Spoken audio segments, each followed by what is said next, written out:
The moment police opened that bedroom door, everything changed. A scene so silent, so cold, so unnaturally still, that even the most experienced investigators later admitted they had never seen anything like this before.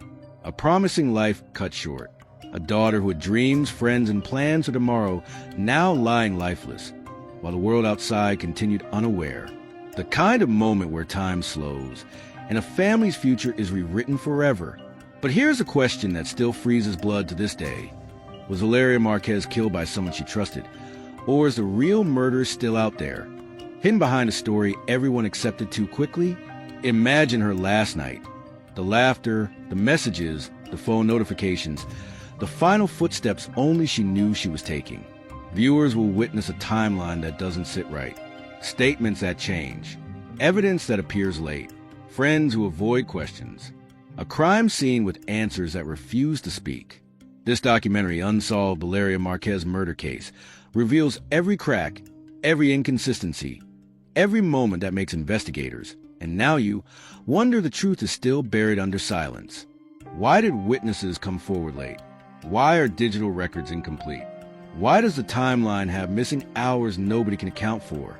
And the biggest question, if the case is closed, why does it feel unfinished? Stay with this video till the end. Don't blink. Don't skip, because the detail you might overlook in 1 second could be the key everyone missed. This isn't just a case. This is a mystery demanding answers. Think of what your action means. 1 subscribe means 1 more voice demanding justice. 1 like means 1 more person joining Valeria Marquez's fight. 1 comment means 1 more sign of support for her family. When you subscribe to my channel, you are helping us spread awareness worldwide. Please subscribe, like, comment, and share this video so Valeria Marquez's story never fades. Who was Valeria Marquez? Valeria Marquez was a 23-year-old Mexican model and digital content creator whose public profile expanded rapidly between 2021 and early 2024 after she won the Miss Rostro beauty pageant, an achievement documented in Mexican media reports that marked her entry into regional recognition and commercial visibility. Born in Mexico and later established in Zapopan within the state of Jalisco, she developed an online presence centered on beauty tutorials, personal care routines, fashion conversations, and travel-based lifestyle displays, which positioned her among a growing class of Mexican influencers monetizing personal branding and aesthetic identity through high-engagement media. Her social platforms reflected a curated record of private jets, travel excursions, and brand-aligned self-presentation, and by the time of her death, her Instagram account recorded more than 223,000 followers, while TikTok displayed more than 100,000, confirming a consistent and measurable digital audience. The publicly visible nature of her final moments, live-streamed and abruptly interrupted by violence, produced a forensic timeline that cannot be reconstructed in many homicide inquiries. Her commercial life extended beyond online engagement and included the ownership of Blossom the Beauty Lounge, a beauty salon in Zapopan where she conducted her final live stream. She stated during that broadcast that she was waiting for a courier she knew to deliver a gift and noted that a friend could not see the courier's face when he arrived, adding recorded verbal concern minutes before she appeared to react to an unseen stimulus, placing her hand first to her chest and abdomen before collapsing from camera view. The live stream ended when another woman picked up the device, creating an abrupt termination of visual evidence. Public reports stated that police confirmed her death at approximately 18:30 local time. Investigators later reported that 2 men arrived on motorcycles, one of whom entered the salon, and asked if she was Valeria. When she affirmed, he discharged multiple rounds and both men fled the location. The Jalisco prosecutor classified the case under femicide protocol, indicating that gender-based motivation could not be excluded. Media outlets referenced previous private messages where Marquez allegedly suggested that if anything happened to her, she would hold an ex-partner responsible, although the prosecutor formally stated that no individual was designated as a suspect and no direct accusation was filed in the investigative record. Zapopan, despite its commercial affluence, is documented among municipalities with high violent crime frequency, with United States Department of Justice sources linking over half of the region's development to financial laundering associated with drug trafficking operations. The city exists within Jalisco, a state where 15,000 individuals have disappeared since 2018, and where 906 homicides were registered early in the presidential term of Claudia Sheinbaum, according to T Research analysis. These figures contextualize Marquez's case within an environment where investigative proceedings can be influenced by complex jurisdictional dynamics, including allegations of prosecutorial corruption, which the state attorney's office denied publicly.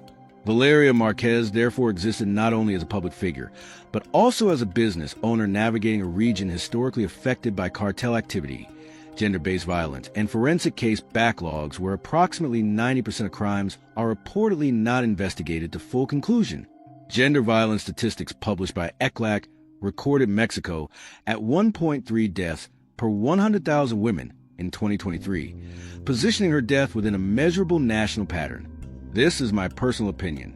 And before that, if I'm wrong, you must tell me in the comments. Stated cautiously, may consider whether the intersection of beauty industry visibility, recognizability, personal relationships, and public access increase situational vulnerability, although no evidentiary standard currently confirms any single motive, individual, or organized group involvement. Her life remains documented through posts, photographs, and recorded broadcasts, forming a narrative that now exists primarily within investigative archives, rather than ongoing personal development. The day everything changed. On Tuesday in Zapopan, Jalisco, during daytime operating hours at Blossom the Beauty Lounge, routine commercial activity, and an ongoing live broadcast by 23-year-old model and influencer Valeria, Marquez transitioned into a sequence of events that would later be cited in prosecutor statements and national reporting as a confirmed homicide. She was seated within the salon where she awaited a courier delivering a gift, as stated in her final live stream, and she referenced that a friend could not identify the courier's face, which she noted with visible apprehension prior to the arrival of unknown individuals. Within minutes, recorded video captures show her suddenly reaching toward her chest and abdomen before collapsing, the moment marking an irreversible divide between her public presence and the forensic timeline that followed. Local time reports place emergency response and confirmation of death at approximately 18:30, and the live stream ended when another woman present in the room retrieved the device, terminating visual documentation of the scene. Police reports stated that two men on motorcycles approached the salon, and one entered asking directly whether she was Valeria. After vocal confirmation, he discharged a firearm at least twice before fleeing. The event occurred rapidly, leaving witnesses with limited reaction time and investigators reliant on CCTV review, ballistic assessment, and digital traces to reconstruct the minutes preceding the collapse. The Jalisco state prosecutor announced the investigation under Femicide Protocol, a designation that aligns with criteria for gender-motivated homicide under Mexican legal definition. The classification does not, at initial stages, name a perpetrator or identify motive, but instead structures evidence handling with gender violence considerations. Despite the region's known cartel presence, the prosecutor stated publicly that no evidence at the time indicated direct cartel ordering or participation, countering public speculation driven partly by Zapopan's association with organized criminal networks, including CGNG origin points.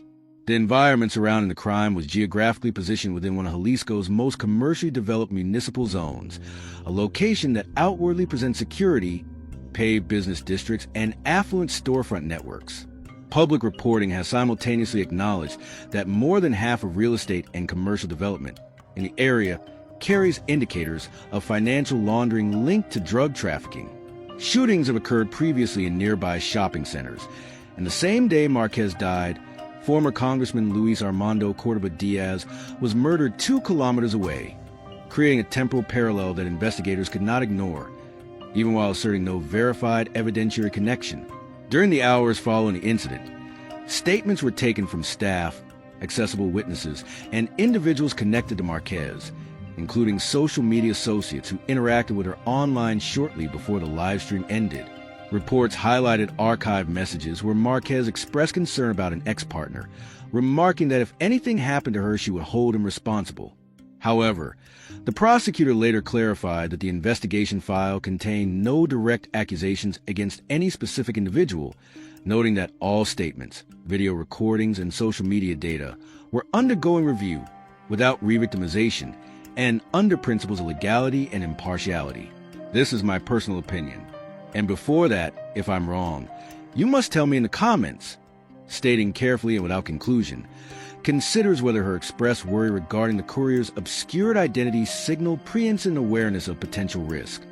Although evidentiary thresholds have not established correlation between her remarks and the unidentified attackers, the day becomes a fixed point from which all subsequent investigative chapters originate.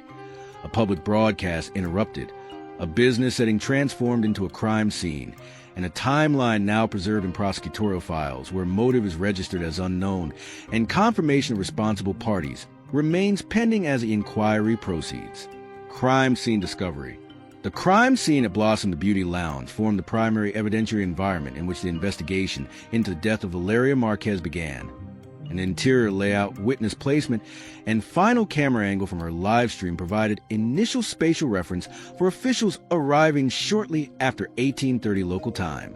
Reports indicated that she collapsed in her chair after touching her chest and abdomen, and another woman present terminated the live stream by removing the device. The interior scene contained cosmetic equipment, commercial lighting, and standard salon furnishings, creating a controlled indoor location where ballistic residue, potential prints, and trajectory analysis could later be considered by forensic personnel. The most critical detail was that the murder occurred while broadcasting publicly, meaning the moment of collapse was not only recorded but observed in real time. Responding officers confirmed death at the location, and investigative personnel secured the salon as an active homicide site under femicide protocol. Statements from the prosecutor described the involvement of two men arriving on motorcycles, one entering to verbally confirm her identity before discharging a firearm at least twice. The speed at which the event progressed limited witness interaction and created a short window where forensic capture depended on physical residue not yet obscured by environmental disturbance. CCTV retrieval became an early investigative directive, as camera positioning within and around the salon could assist in reconstructing entry, exit, and movement patterns. Initial observation noted no extended struggle, consistent with reports that the attack unfolded almost immediately following verbal identification. Investigators publicly acknowledged review of CCTV and social media accounts to determine possible perpetrators, and evidence handling proceeded according to gender-based violence protocols, which require particular documentation and sensitivity standards. The courier referenced minutes before the attack raised questions regarding whether the delivery coincided temporally with the shooter's arrival, though no official statement established definable linkage.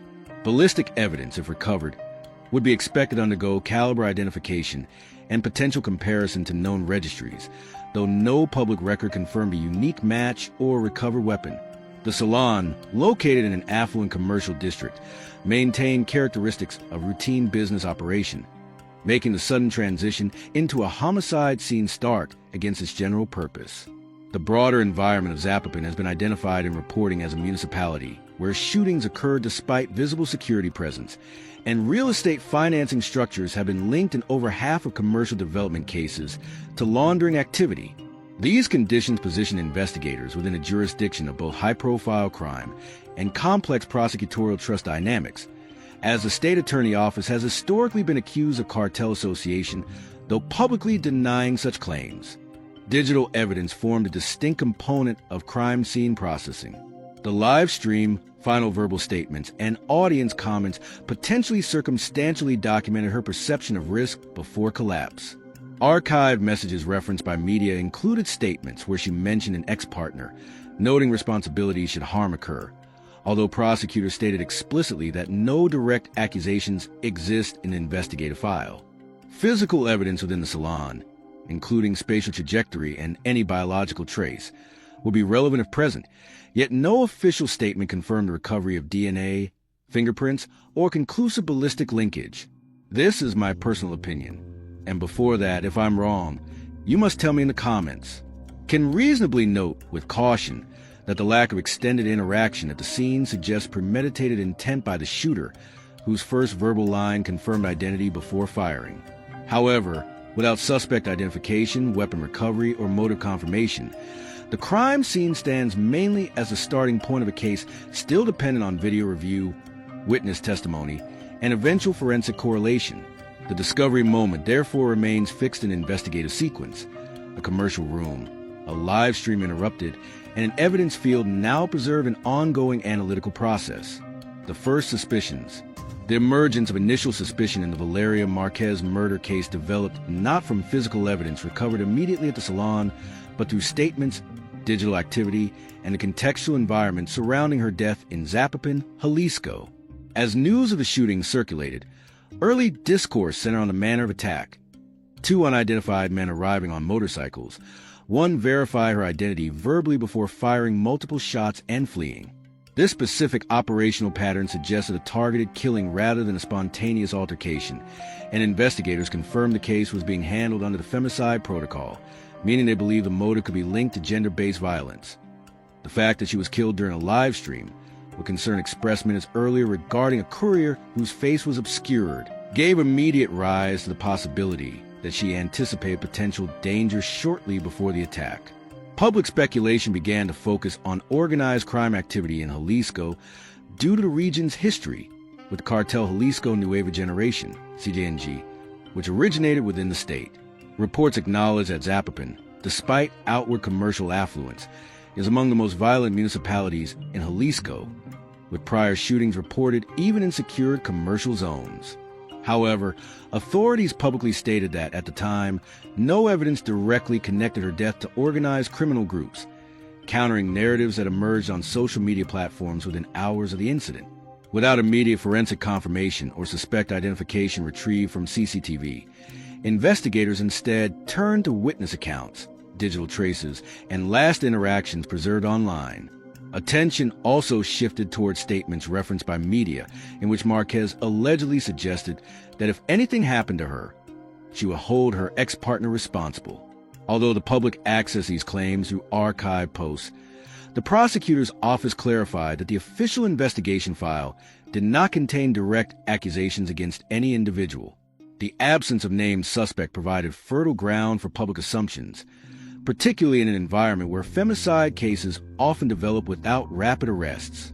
Reports highlighted that more than 90% of crimes in Jalisco go unreported or uninvestigated to full resolution, intensifying suspicion that potential leads might stall or diffuse without definitive conclusion.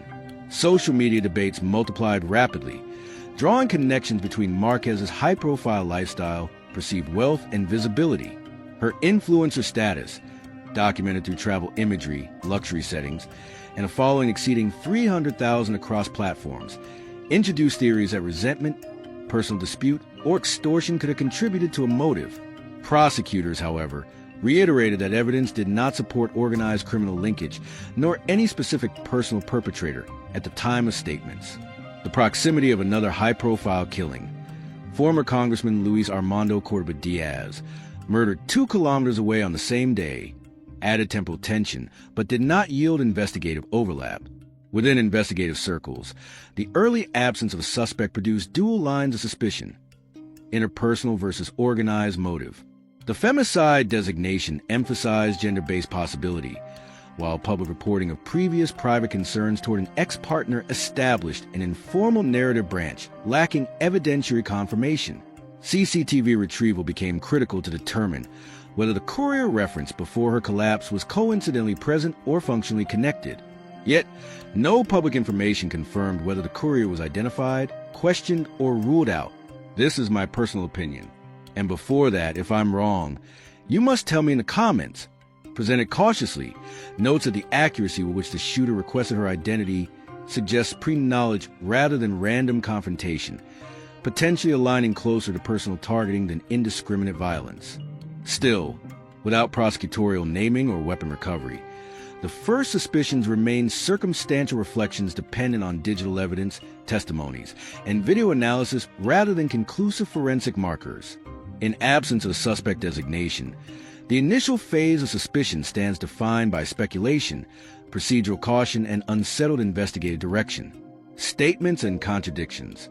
In the days following the murder of Valeria Marquez, investigators gathered verbal statements from witnesses, associates, online viewers, and individuals referenced in media reports. The earliest statements confirmed that Marquez was live streaming inside Blossom the Beauty Lounge shortly before her death, and that she verbally expressed concern regarding a courier whose face could not be seen. This statement was observed publicly and later cited across multiple outlets as a potential indicator of perceived risk. Other witnesses recounted that two men arrived on motorcycles. One entered, asked if she was Valeria, and after receiving confirmation, fired at least 2 shots before both men fled. These statements align across official and media descriptions, establishing the foundational narrative of a targeted attack. Yet, beyond this shared sequence, discrepancies emerge between informal public accounts, archived social posts, and the official stance of the Jalisco prosecutor, creating early contradiction points within the informational landscape. One set of circulating claims referenced that Marquez had previously suggested that if anything happened to her, she would blame an ex-partner. These posts were amplified on social platforms, some viewers interpreting them as implicit warnings. However, the prosecutor later issued a formal statement clarifying that the investigation file contained no direct accusations against any named individual, and that ongoing inquiry aimed to avoid revictimization while maintaining impartiality. Similarly, contradictions surfaced regarding motive. While social discourse focused heavily on cartel involvement due to Jalisco's documented history with CJNG and local crime patterns, the prosecutor explicitly stated that no evidence supported cartel responsibility. This position stood in contrast to online commentary, where geographic association alone led many to infer organized crime participation. Public speculation also contrasted with an official suggestion that the murder may have been motivated by gender, aligning with femicide classification under Mexican law. The time sequencing of events inside the salon formed another area requiring verification. The live stream visually documented Marquez receiving a pink stuffed animal, speaking about the courier, expressing nervousness, and then abruptly reacting as if struck. However, the precise moment of gunfire was not captured from a visible angle after she turned slightly off-frame, and the stream ended when another woman removed the device. Some statements circulated online suggesting additional people heard preliminary noises or saw movement before the visible collapse, but no official record confirmed audible warning, verbal altercation, or defensive response from Marquez prior to impact. As a result, witness recollections, digital evidence, and the live stream form overlapping but incomplete versions of the same brief timeline, each requiring forensic reconciliation. Contradictions also appeared in assumptions regarding security context. Zapopan, described outwardly as affluent and orderly, is simultaneously cited in reporting as one of the most violent municipalities in Jalisco, suggesting contrasting narratives of safety versus risk within the same environment. Statement of public shock reflect the perceived security of luxury districts, while statistical context, 906 homicides early in the presidential term and 15,000 disappearances since 2018, indicate a region where targeted attacks may occur even in commercial zones. This is my personal opinion, and before that, if I'm wrong, you must tell me in the comments. Position with caution suggests that contradictions arose because the public narrative formed faster than investigative confirmation could keep pace, with social media distributing impressions, anxieties, and infer relationships long before evidence threshold matured. Without a publicly identified suspect, weapon recovery, or verified motive, statements remain a mixture of confirmed fact and unverified recollection, creating an investigative field where contradictions must be resolved through CCTV analysis, forensic interpretation, and later legal examination rather than early assumptions. Digital forensics and CCTV trail. Digital forensics became a central pillar of the investigative response into the death of Valeria Marquez, given that her final moments were recorded during a live stream and that video surveillance infrastructure is common in commercial areas of Zapopan.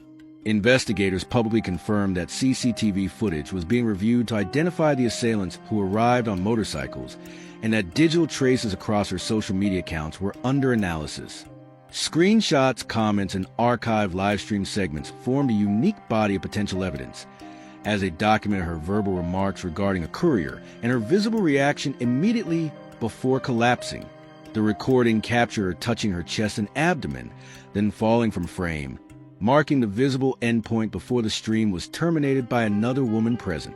Digital footage thus became the only direct visual record of the incident, distinguishing this case from others where no real-time capture exists. The CCTV trail, according to official statements, could assist investigators in mapping the route and timeline of the motorcycles, identifying whether the shooters conducted pre-event surveillance or fled through a specific exit corridor. given Zapopan's urban layout and the salon's placement in a commercially active district. Cameras may exist on adjacent storefronts, traffic junctions, and private security systems. However, no public release confirmed whether footage provided identifiable facial markers, license plates, or movement patterns sufficient for suspect designation. Absence of such confirmation leaves CCTV value an active but undisclosed element of the investigative process. Digital forensics extended beyond video review. Investigative began tracking Marquez's social media communications, including her comments during the live stream referencing concern about a courier whose face was not visible. Archived messages disseminated through media suggested she previously warned that if anything happened to her, she would hold an ex-partner responsible. But these statements, though widely circulated, are not reflected in prosecutorial designation of a suspect. The divergence between public speculation and official silence reinforced reliance on forensic digital analysis rather than narrative-driven assumption. Authorities reported that all statements, videos, and social media publications were being examined without re-victimization, adhering to principles of legality and human rights. This included evaluation of posts that documented her travel, luxury assets, and public visibility, elements which could establish potential exposure to threats or extortion motives. Her accounts displayed travel on private jets, yacht excursions, and branded lifestyle content, reflecting a high online profile that may have been monitored by unknown observers. Yet, no public information indicates whether location data, message logs, or account access history yielded actionable leads. The intersection of digital exposure and physical vulnerability remains a critical axis in understanding risk, but evidence thresholds for concluding intent or perpetrator identity have not been met. The live stream, while central, presented limitations. The angle did not show the entry of the shooter, nor the exact moment the weapon was fired, suggesting that supplementary CCTV footage is required to reconstruct the scene.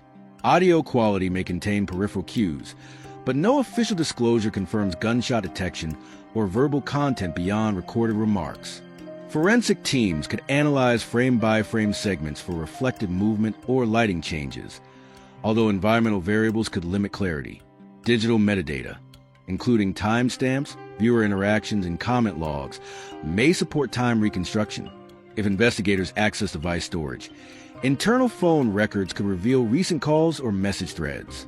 However, no official statement confirms recovery of device-level forensic extractions, and it remains unknown whether phone content was fully cloned or partially analyzed. The courier reference remains unresolved digitally, as neither identity confirmation nor motive linkage has been publicized. This is my personal opinion. And before that, if I'm wrong, you must tell me in the comments. Presented cautiously, suggests that digital forensics may eventually prove decisive if cross-referenced with CCTV tracking and social media patterns, as targeted killings often involve pre-event surveillance footprints. Still, without public confirmation of identifiable faces or traceable vehicles, digital evidence currently serves as a foundation for potential leads rather than definitive proof. The CCTV trail remains an investigative line awaiting correlation, rendering the digital layer of this case both promising and presently incomplete. Autopsy and forensic evidence. The autopsy and forensic phase of the Valeria Marquez investigation moved forward under femicide protocol, establishing a medical legal framework to determine cause of death, wound characteristics, and potential presence of biological or ballistic trace evidence.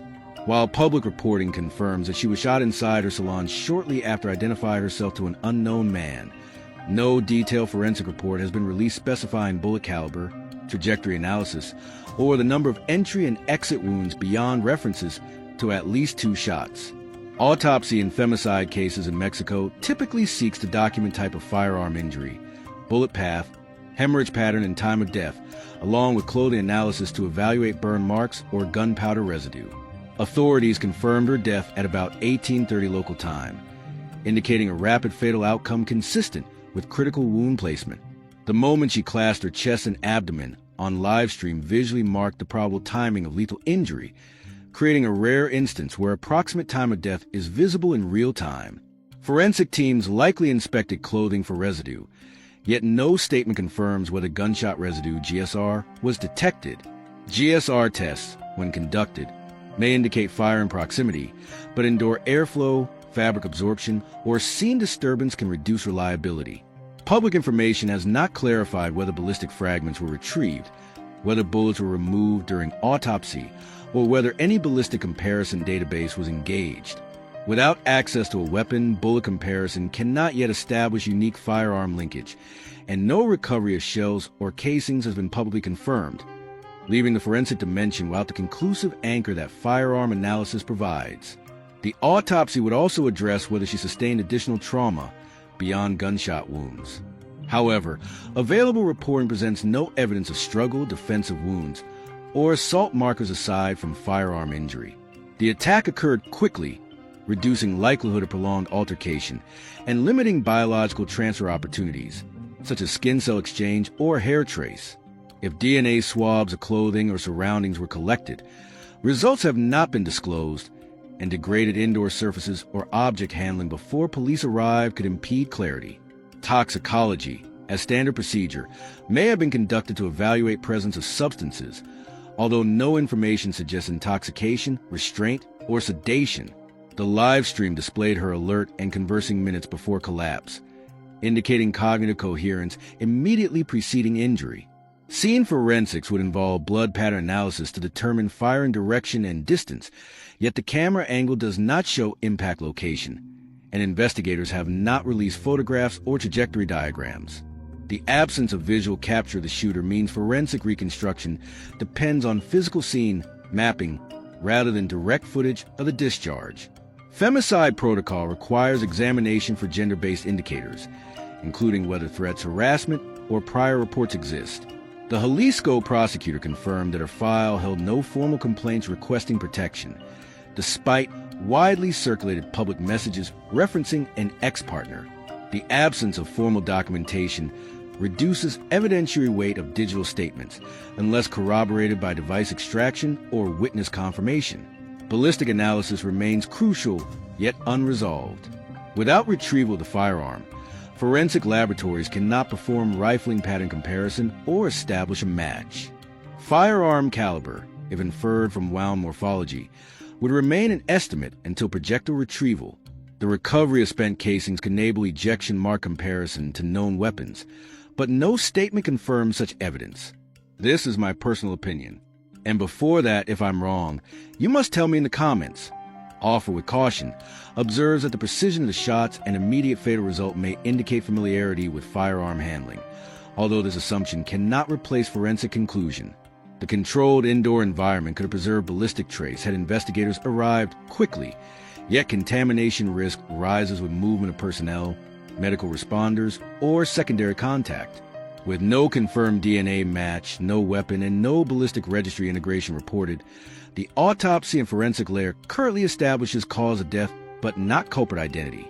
Forensic evidence situates the case within homicide classification conclusively, yet remains incomplete in its investigative potential until physical markers, digital correspondence, or weapon recovery bridge the evidentiary gap that persists in the ongoing inquiry. Suspect focus emerges. The progression from evidence collection to suspect consideration in the case of Valeria Marquez began not with named individual, but through elimination, public speculation, and procedural filtering under femicide investigation protocol. Authorities confirmed that as of the early stages, no direct accusations, arrest warrants, or official suspect designations were entered into the investigation file. This position, stated publicly by the Jalisco prosecutor's office, contrasted sharply with the rapid formation of narratives circulating on social media platforms, where users highlighted archive posts in which Marquez had allegedly implied concern relating to an ex-partner. Such messages were referenced widely in digital discourse, yet remain unconfirmed as formal complaints or legal filings. The prosecutor clarified that no protective request had been made to municipal authorities prior to her death.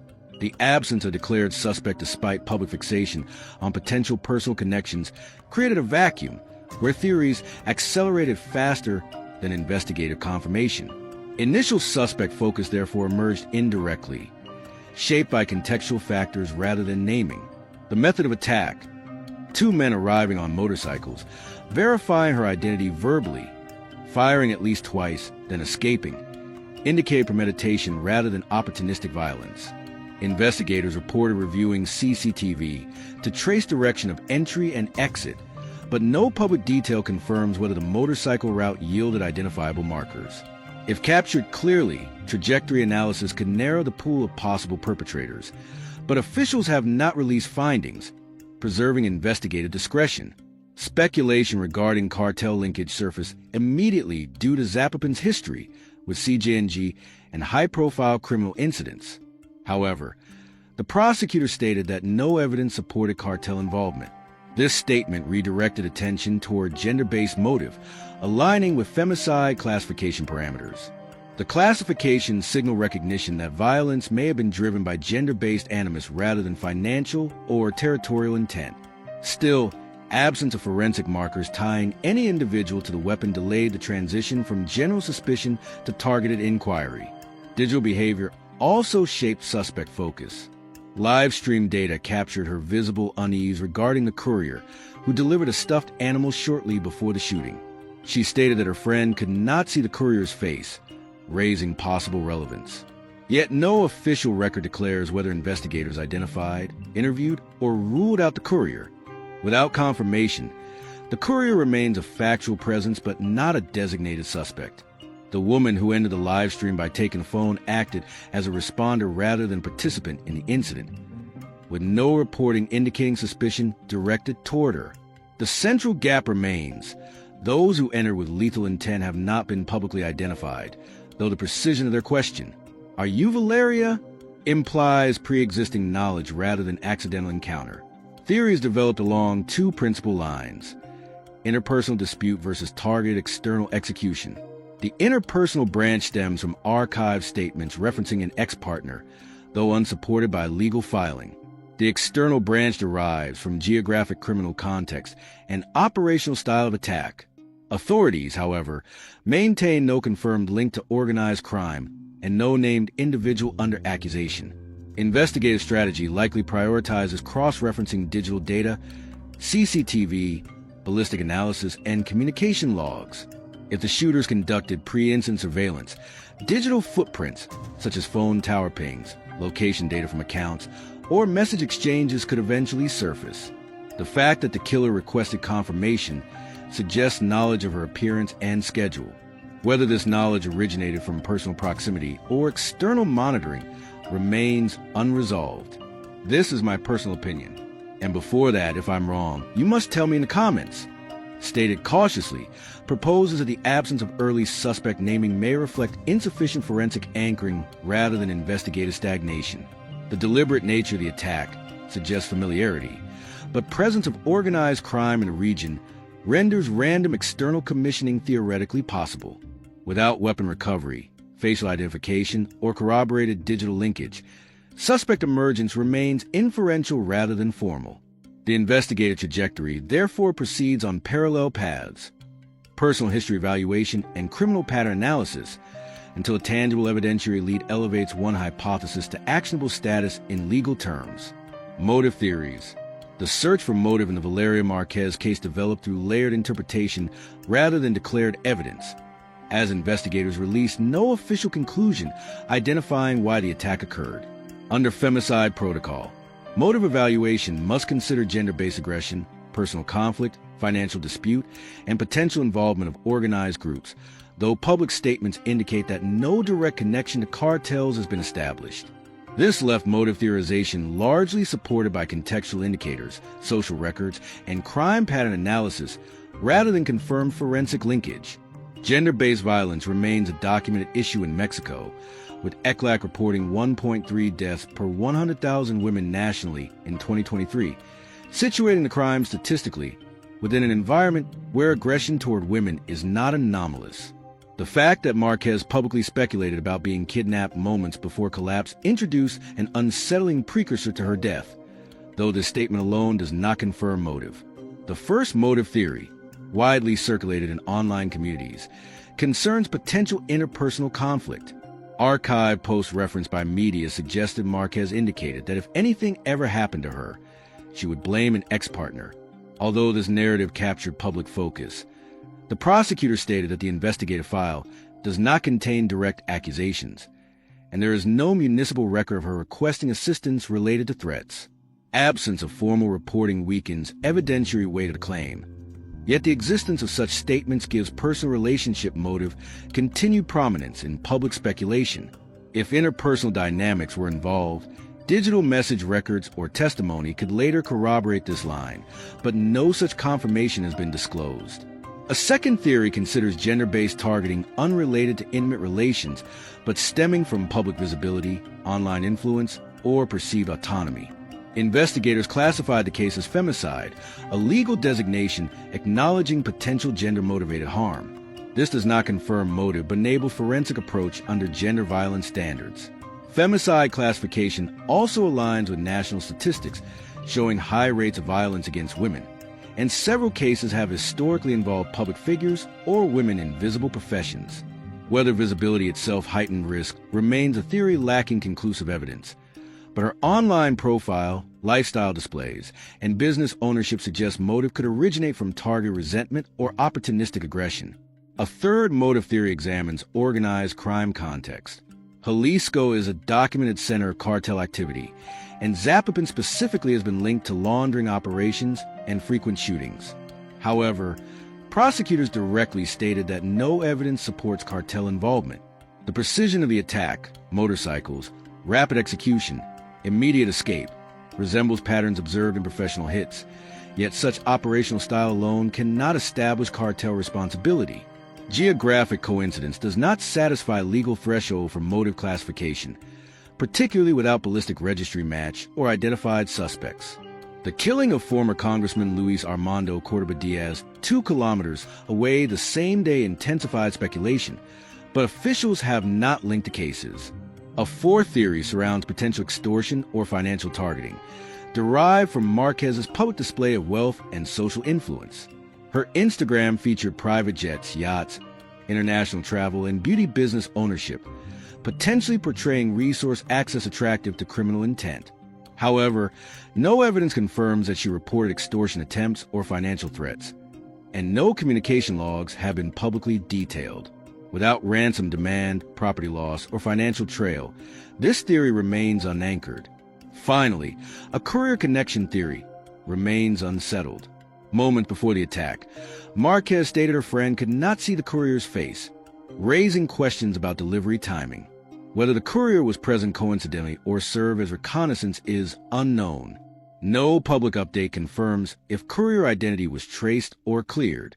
This is my personal opinion. And before that, if I'm wrong, you must tell me in the comments. Delivered cautiously, observe that the attacker's direct question, "Are you Valeria?" suggests specific targeting rather than random attack, making personal or premeditated motive statistically plausible. Yet, the absence of forensic correlation, weapon recovery, or named suspects prevents any theory from exceeding hypothetical status. As of documented reporting, motive remains unresolved, build on parallel narratives awaiting evidentiary elevation rather than confirmed conclusion. Core hearings and investigative shifts. The transition from investigative groundwork to procedural oversight in the Valeria Marquez case moved into institutional space through statements issued by the Jalisco prosecutor's office rather than public court hearings involving suspects, as no arrests or named individuals have been brought forward at the time of reporting. Proceedings therefore focus on investigative updates rather than formal hearings, and press briefings acted as the primary conduit for legal communication. The prosecutor confirmed that the case was classified under femicide protocol and that all statements, videos, and social media posts were being evaluated with adherence to legality, impartiality, and respect for human rights. The office emphasized that there were no direct accusations in the investigation file and no designated perpetrator identified. The absence of a suspect at the court stage meant that procedural focus remained on evidence validation, not indictment, leaving the judicial system engaged but not yet prosecutorially activated. Early investigative shifts were visible in how authorities addressed public speculation.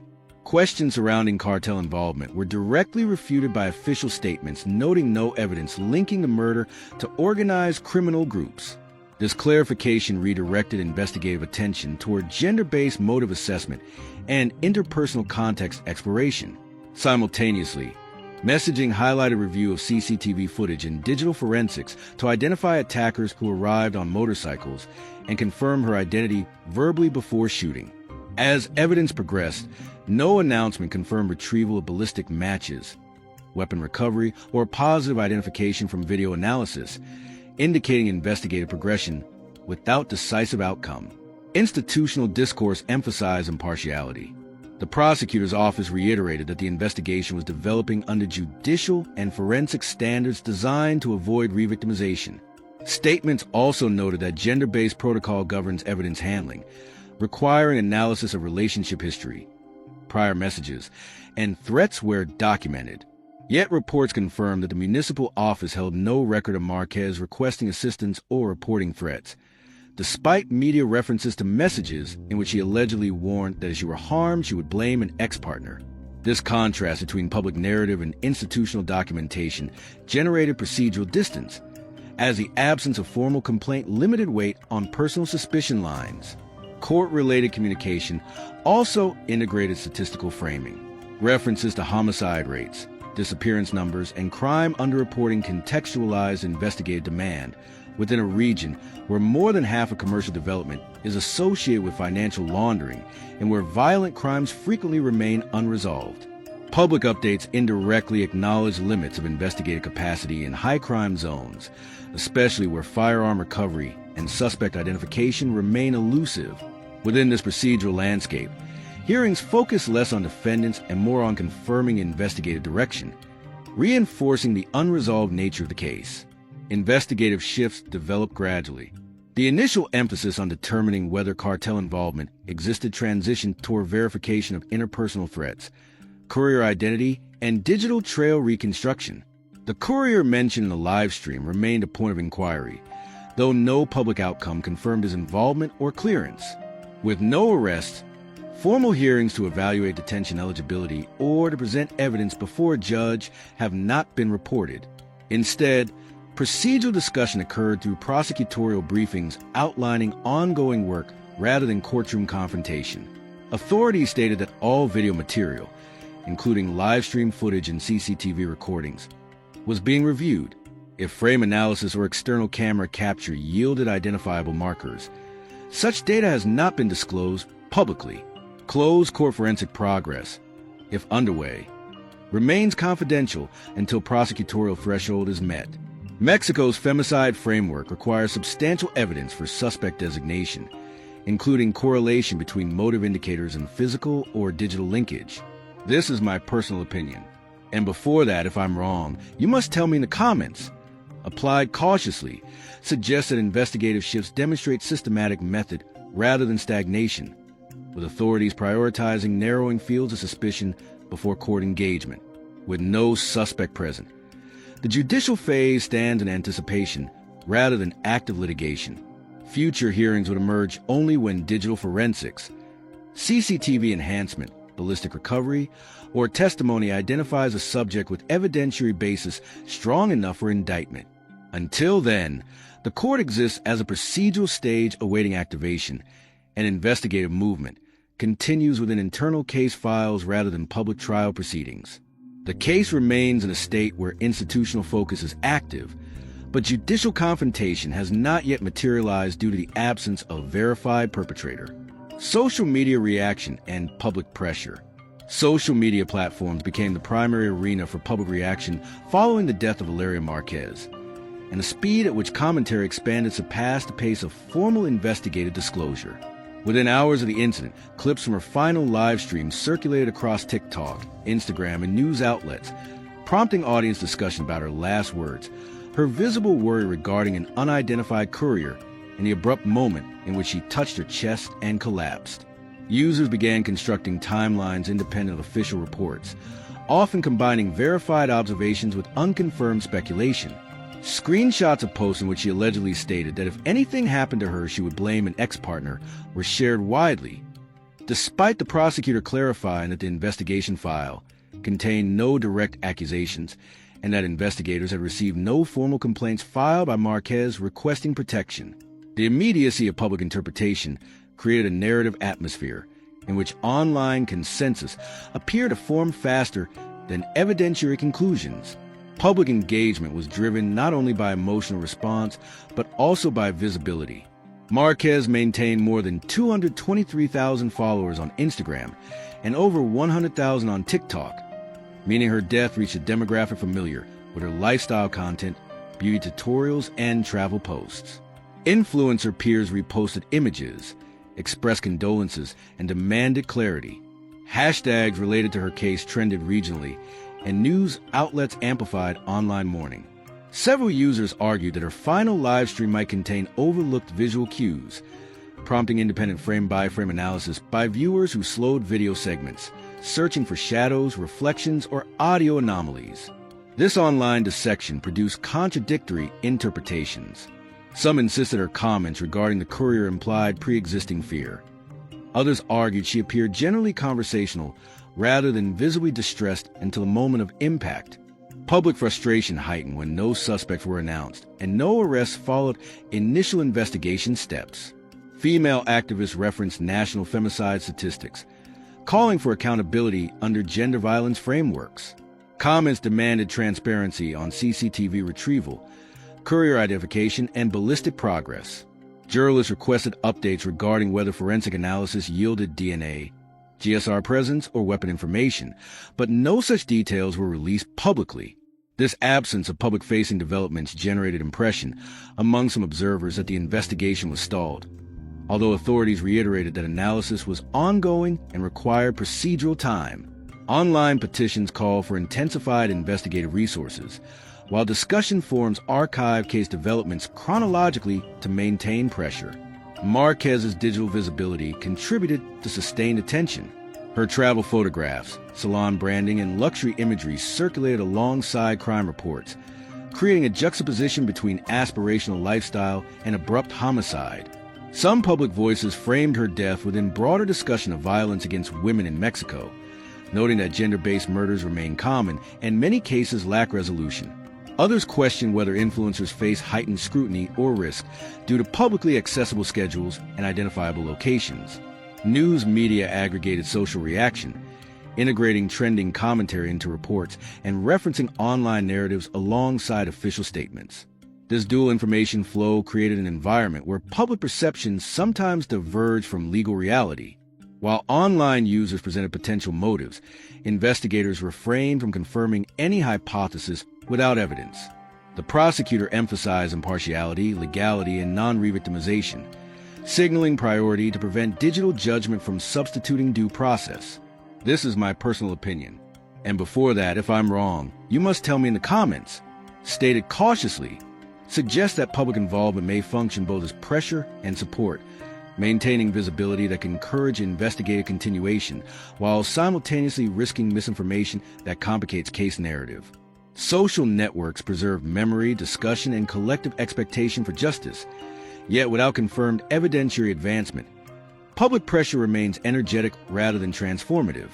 As of available reporting, social reaction forms an ongoing external force surrounding the case, reinforcing the unresolved tension between digital inquiry and formal investigation, unanswered questions that still haunt. The investigation into the death of Valeria Marquez enters a stage defined less by confirmed findings and more by unresolved elements that maintain public and institutional uncertainty. The core of these outstanding questions resides in the absence of a named suspect, the lack of weapon recovery, and the incomplete picture of events leading to her final live stream. Authorities confirm that the case is being investigated under femicide protocol and that digital, video, and testimonial evidence continues to be examined. Still, no official update has clarified whether ballistic fragments were retrieved, whether shell casings were identified, or whether CCTV analysis produced recognizable facial features or vehicle markers. The primary recorded point of collapse remains the live stream itself, capturing her visible reaction but not the shooter's presence. The camera had turned at the moment critical to identification, creating a permanent evidentiary blind spot between the visible timeline and the act of shooting. Questions persist regarding the courier reference minutes before the attack. Marquez stated that her friend could not see the courier's face, and she expressed uncertainty about why the package was not simply delivered and left. This detail stands unresolved, as no public information confirms whether the courier was located interviewed, or cleared. If the courier was unrelated, the timing remains coincidental. If related, identifying this individual could hold pivotal relevance. The absence of disclosure reinforces speculation about whether the courier served as delivery, observer, or signal. Another unanswered question concerns archived messages in which Marquez allegedly indicated she would blame an ex-partner if anything happened to her. Despite widespread circulation online, the prosecutor stated that no direct accusations exist in the investigative file, and that she never filed an official complaint requesting protection. This raises inquiry about the context of those statements, whether they were offhand, private warnings, or reflections of interpersonal tension. Without corroborative records or testimonial confirmation, their evidentiary weight remains limited. The role of CCTV footage also remains unknown to the public. Investigators confirmed review of available recordings, but no report verifies whether entry or exit routes were captured clearly, whether number plates were visible, or whether masks obscured identities. Urban infrastructure suggests multiple camera placements are probable, yet the degree of usable footage is undisclosed. If high-definition captures exist, their non-release may indicate ongoing pursuit of suspects. If unclear recordings exist, investigative progress may depend on parallel evidence streams. The broader environment contributes additional unanswered questions. Zapopan's violent crime rates, real estate money laundering connections, and proximity to CJNG operations prompted speculation, yet prosecutors deny cartel involvement. This raises a dilemma. If not cartel-driven, why was the attack executed with operational precision characteristic of targeted killings? If personal motive was central, why no immediate suspect naming? If extortion was attempted, why no financial trail surfaced? Public scrutiny asks whether digital exposure increased risk. Marquez's online presence displayed travel, luxury, and identifiable movement patterns, potentially rendering her accessible to surveillance. Whether her visibility made her vulnerable remains a theory without supporting documentation. Another unresolved dimension is forensic completeness. No public information confirms whether gunshot residue tests, fingerprint swabs, or DNA trace analysis yielded results. If biological trace exists, its viability depends on contamination control, environmental factors, and sensitivity of lab extraction. Without a suspect for comparison, even recovered DNA would remain incomplete. This is my personal opinion. And before that, if I'm wrong, you must tell me in the comments. Applied cautiously, observes that the greatest unanswered question may be whether motive clarity precedes suspect identification or vice versa. If investigators identify individuals via CCTV enhancement, cellular tracking, or ballistic recovery, motive may surface retrospectively. Conversely, if motive is established through digital communication patterns, suspect recognition could follow. Until one variable resolves, the unanswered questions continue to define the case rather than the evidence that remains available. As documented, the investigation holds open threads rather than closed conclusions, maintaining a space where the unresolved aspects of Marquez's final hours continue to shape public memory and investigative direction. Current status. The current status of the investigation into the death of Valeria Marquez remains defined by active inquiry without the identification or detention of a perpetrator. Prosecutor statements confirm that the case continues under femicide protocol, meaning the crime is legally approached as a potential gender-motivated killing unless proven otherwise. Officials have reiterated that all available social media publications, video recordings, and testimonial statements are under ongoing review, and authorities maintain that no direct accusations exist in the investigative file against any individual.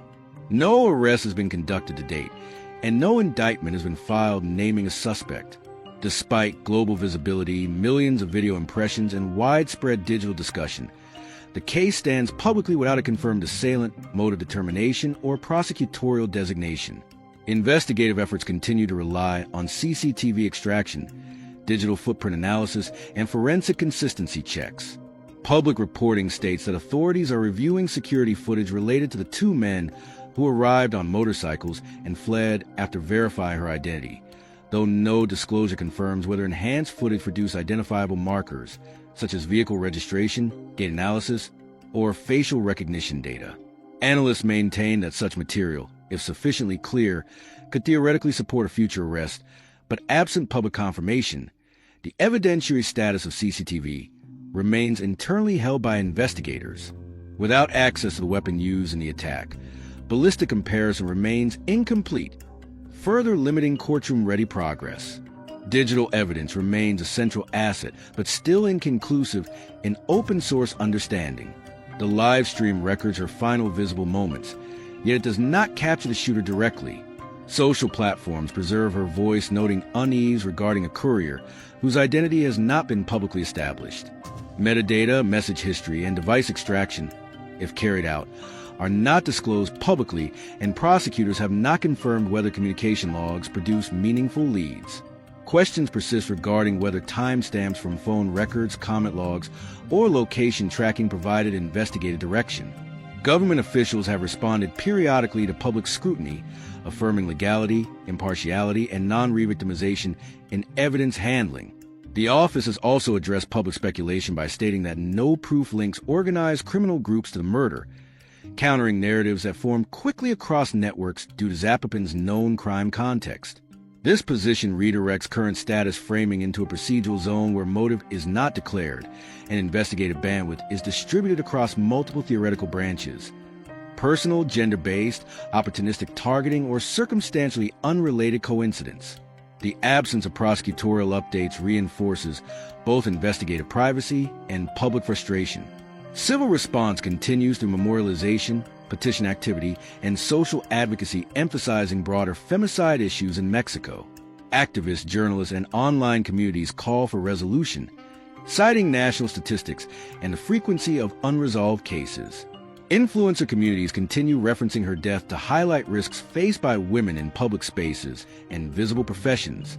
News outlets revisit the case during crime reports, gender violence coverage, or public policy discussion, preserving visibility even as official progress remains largely sealed from external commentary. Procedurally, the case sits in pre-indictment investigative stage. Evidence collection is not reported as exhausted, indicating that officials have not closed the file or shifted it to archive classification. The investigation remains open, pending development of new leads that satisfy evidentiary thresholds. Whether digital breakthroughs emerge through algorithmic facial enhancement, witness recollection, or external tip submission remains uncertain. This is my personal opinion. And before that, if I'm wrong, you must tell me in the comments. Stated cautiously, suggests the current status may reflect a case at investigative midpoint rather than decline, where evidence exists but lacks correlation strong enough for legal action. If ballistic fragments surface, CCTV quality improves through enhancement, or communication logs reveal connected interactions, a shift towards suspect identification may eventually occur. Conversely, if invasive elements remain untraceable and key evidence remains inconclusive, probability suggests that the case could settle into prolonged inquiry. At present, the official status remains unresolved, active, and awaiting new verification capable of transitioning investigative work into prosecution. The case of Valeria Marquez remains open, categorized under femicide protocol, yet without a named suspect, verified motive, ballistic match, or confirmed identification of the two men who entered the salon and fled after requesting her identity. Digital evidence exists, but a live stream does not capture the shooter, and CCTV status has not been publicly clarified. Investigators state that social media posts, statements, and recordings are under review, though no official disclosure confirms whether forensic material, courier identification, or communication logs have progressed toward prosecution. A public killing seen online by thousands sits without a perpetrator documented in court. The unanswered questions regarding motive, courier identity, potential interpersonal tension, and digital trace correlation sustain investigative uncertainty. Authorities deny cartel involvement, yet absence of suspect designation leaves cause unresolved. Evidence files remain active, not archived, but outcomes remain pending. Public attention continues, with social advocacy demanding accountability. The case persists as both a documented homicide and an unresolved inquiry. This is my personal opinion. And before that, if I'm wrong, you must tell me in the comments. Express cautiously, acknowledges that justice depends on whether future forensic or digital correlation emerges. Until then, the file stands open, active, and incomplete, neither forgotten nor concluded.